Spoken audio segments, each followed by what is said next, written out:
বাংলাদেশে সেনাপ্রধানকে কড়া হুঁশিয়ারি এবার দিলেন ভারতের সেনাকর্তা, ভারতের লেফটেন্যান্ট জেনারেল মনোজ কুমার।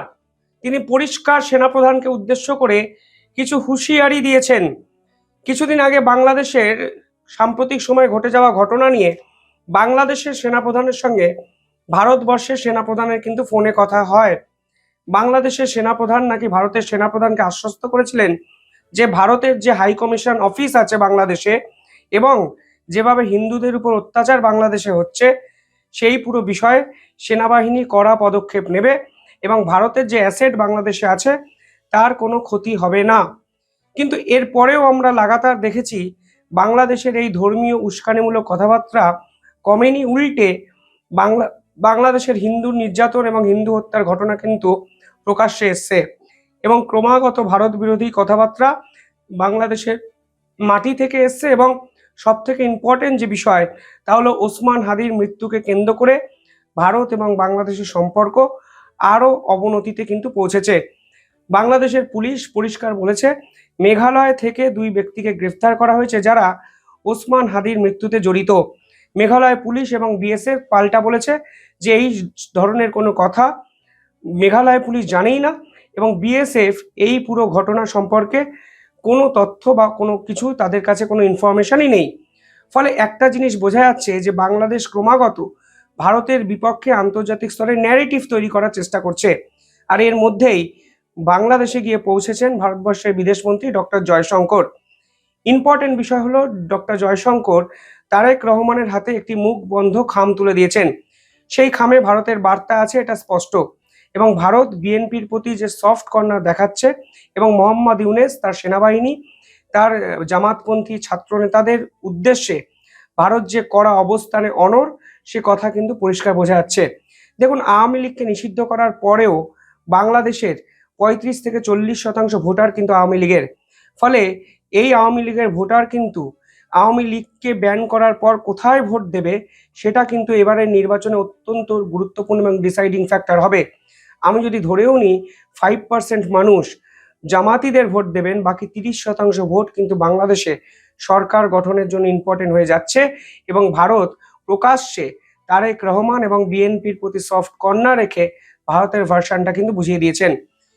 সেনাপ্রধান বাংলাদেশের পক্ষ থেকে ভারতের সঙ্গে লিয়াজো করার চেষ্টা করলেও তিনি যে ধারাবাহিকভাবে ব্যর্থ হয়েছেন তা কিন্তু স্পষ্ট। আর এখানেই কিন্তু ভারতবর্ষের পক্ষ থেকে lieutenant general mister Manoj Kumar পরিষ্কার বললেন যে বাংলাদেশের সেনাপ্রধান হয়তো এবার সঠিক কাজটি করবে। তার মানে ইতিহাসে মোহাম্মদ ইউনেসকে প্রকাশ্যে সমর্থন করে সেনাপ্রধান যে ভুল কাজ করেছিলেন আজকে হয়তো বাংলাদেশের মানুষের মতোই ভারত বুঝতে পারছে এবং সে কথাই সেনাবাহিনীর প্রধানকে ওয়াকারুজ্জামানকে পরিষ্কার বুঝিয়ে দিতে চাইছেন Bharat. It's a difficult situation, like you are saying. If there are inroads being made by terrorist organizations, it is an unfortunate thing. But like I said, I have huge faith in the Bangladesh army, and I think they will do the right thing. But we need to remain cautious. That is the only thing I can say. পাশাপাশি আরো important কিছু significant কথা বলা হয়েছে ভারতের পক্ষ থেকে। এই মুহূর্তে বাংলাদেশ এবং পাকিস্তানের সম্পর্ক ভারতের জন্য যে থ্রেটফুল হয়ে উঠছে তা কিন্তু অস্বীকার করার জায়গা নেই। আর এখানেই সেনাবাহিনীর প্রধানকে ভারতের পক্ষ থেকে পরিষ্কার বলে দেওয়া হয়েছে যে ইম্পর্টেন্ট হলো যে ইতিহাস থেকে শিক্ষা নেওয়া। অর্থাৎ আপনারা বুঝতে পারছেন 1971 সালে যেভাবে পাকিস্তানের হানাদারি সেনাবাহিনীর বিপক্ষে ভারত এবং বাংলাদেশ একত্রে লড়াই করেছিল সেই ইতিহাস কিন্তু মনে করিয়ে দেওয়া হলো ভারতের পক্ষ থেকে। এবং ইম্পর্টেন্ট বিষয় হলো ইতিহাস থেকে শিক্ষা নিতে হবে বাংলাদেশের সেনাবাহিনীকে, সেনাপ্রধানকে। সে কথা কিন্তু আজকে ভারতের পক্ষ থেকে স্পষ্ট বলে দেওয়া হয়েছে। কিন্তু যদি তারা শিক্ষা না নেয় তাহলে কিন্তু তাকে কোনো না কোনো কিছু শিখতে হবে এবং শেখাবে এই পুরো পরিস্থিতিটি। কোট আনকোট যদি আপনি শোনেন, উনি পরিষ্কার বলেছেন if you don't learn it teaches us lesson. যদি তোমরা না শেখো, ইতিহাসের অভিজ্ঞতা যদি সম্পূর্ণভাবে পাশ কাটিয়ে যাও তাহলে কোনো না কোনো জিনিস জীবন বা সময় তোমাকে শেখাবে। এবং এক্ষেত্রেও কিন্তু হুঁশিয়ারিটি স্পষ্ট যে যদি পাকিস্তানের সঙ্গে তোমরা জোট করে ভাবো এই বিশ্বে ভারতকে টক্কর জানাবে তাহলে মনে রেখো আবার ফের কিছু শেখার সম্মুখীন অবস্থায় তোমরা দাঁড়িয়ে আছো এবং বাংলাদেশের সেনাপ্রধানকে পরিষ্কার ইঙ্গিত করে কালকে ভারত কিন্তু সে কথা বলে দিয়েছে। It's a little difficult time for Bangladesh, and we wish Bangladesh a great future. I have very high regards for Bangladesh Army. It's a professional army, and I think they will do the right thing. You talked of lesson, Gaurav. I think it's very important that we learn our lessons from history. I mean, it comes to us at no cost. But then if we don't learn from history, then it teaches us lessons, and often at very, very great cost. So I can only say that we need to look into history, and I wish Bangladesh and its people a very bright future. অর্থাৎ কিসের জন্য এত ভারত বিরোধিতা? যে ভারত 1971 সালে তোমাদের মুক্তিযুদ্ধতে সাহায্য করেছে, সেই ভারত বিরোধিতা কেন?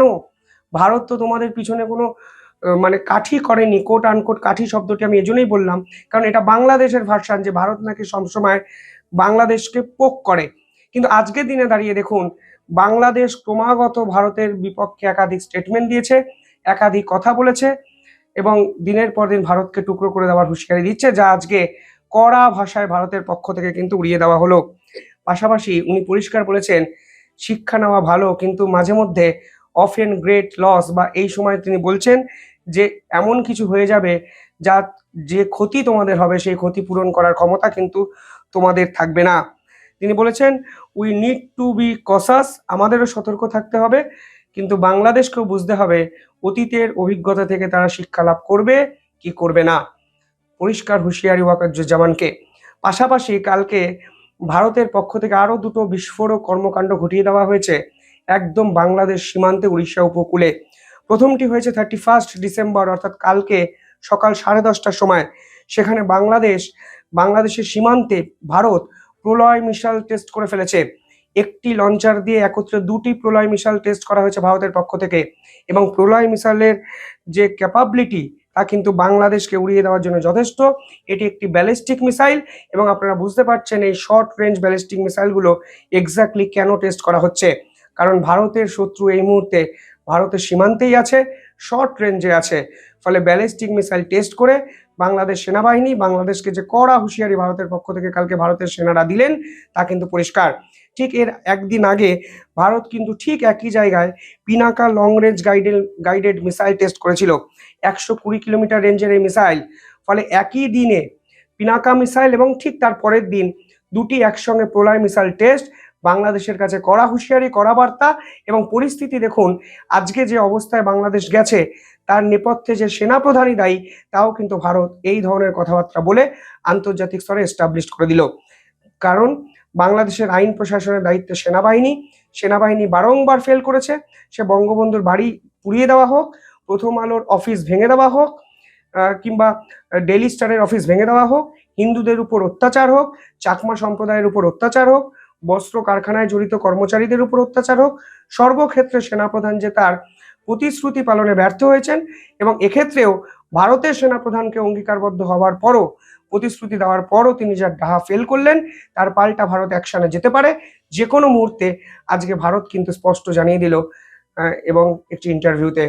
আপনারা কিভাবে দেখছেন পুরো বিষয়টি কমেন্টে জানাবেন। দেখতে থাকুন দ্য ইন্ডিপেন্ডেন্ট বেঙ্গল।